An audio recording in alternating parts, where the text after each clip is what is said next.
অপরূপ TV online.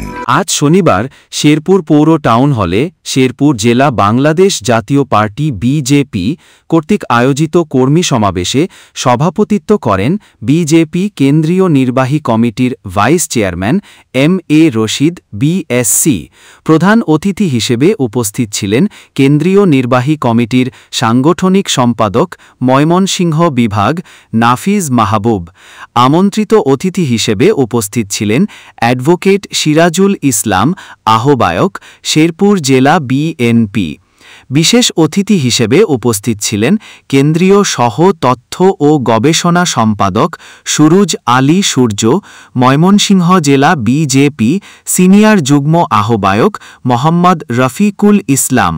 আসন্ন ত্রয়োদশ জাতীয় সংসদ নির্বাচনকে সামনে রেখে আয়োজিত কর্মী সভায় প্রধান অতিথির বক্তব্যে নাফিজ মাহবুব বলেন, সারা দেশ আসন্ন এই ত্রয়োদশ সংসদ নির্বাচনী আবহাওয়া বইতে শুরু করেছে।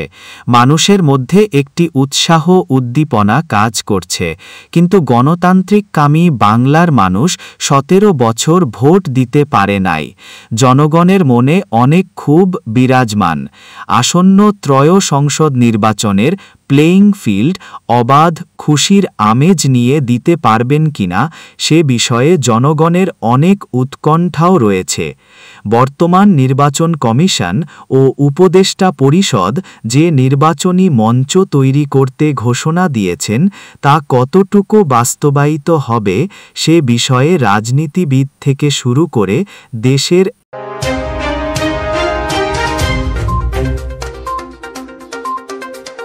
অপরূপ টিভি অনলাইন।